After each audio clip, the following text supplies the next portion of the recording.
Derrière l'écran, il joue un rôle qu'il maîtrise. Photo volée, faux prénom, mensonge à la chaîne qu'il utilise. Il parle doucement, cherche à gagner la confiance, transforme l'innocence des autres en terrain d'influence. Il connaît les failles, les moments de solitude, se nourrit des silences et des incertitudes. Promesses fabriquées, compliments calculés, chaque phrase est un piège soigneusement emballé. Il se croit invisible derrière sa connexion, comme si un clavier pouvait effacer ses intentions. Mais chaque trace laissée raconte une histoire, et la vérité finit souvent par sortir du noir. Pendant qu'il manipule, il pense contrôler le jeu, sans voir que ses actes laissent des dégâts silencieux. Les victimes portent parfois des blessures profondes, bien après que la fenêtre du chat disparaisse du monde.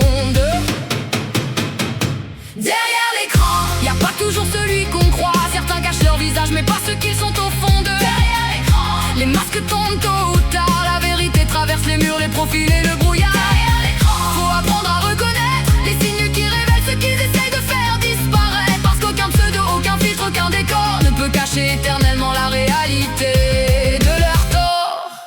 Ils demandent le secret, veulent isoler leur cible, font croire que personne d'autre ne peut les comprendre vraiment. Ils poussent les limites étape après étape, comme un poison lent qui progresse sans éclat. Si quelqu'un te met mal à l'aise, écoute ton instinct. La peur n'est pas une faiblesse, parfois c'est un signal sain. Parler à un proche, signaler, demander de l'aide, c'est reprendre du pouvoir quand la situation est complète.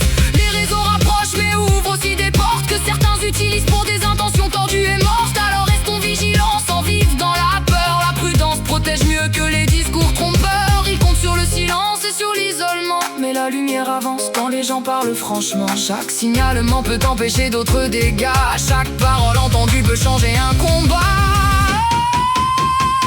Derrière l'écran, y a pas toujours celui qu'on croit. Certains cachent leur visage mais pas ceux qui sont au fond d'eux. Derrière l'écran, les masques tombent tôt ou tard. La vérité traverse les murs, les profils et le brouillard. Derrière l'écran, faut apprendre à reconnaître les signes qui révèlent ce qu'ils essaient de faire disparaître. Parce qu'aucun pseudo, aucun filtre, aucun décor ne peut cacher éternellement la réalité de leur tort.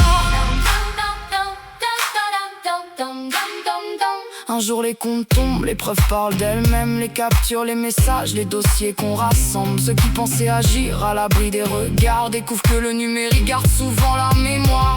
Le respect n'est pas un mot qu'on affiche dans sa bio. C'est ce qu'on fait quand personne ne regarde nos actions. Le consentement, la confiance, la dignité des gens, c'est la base d'une relation, peu importe le moment. Alors ce morceau est là pour rappeler une chose: les victimes ne sont jamais réduites à ce qu'elles osent raconter ou dénoncer quand elles trouvent leur voix. Et ceux qui manipulent devront répondre de leur choix. Derrière chaque écran, il y a une personne réelle. Et derrière chaque acte, il y a des conséquences. Alors protégeons-nous, protégeons les plus jeunes, et ne laissons jamais le silence couvrir la vérité.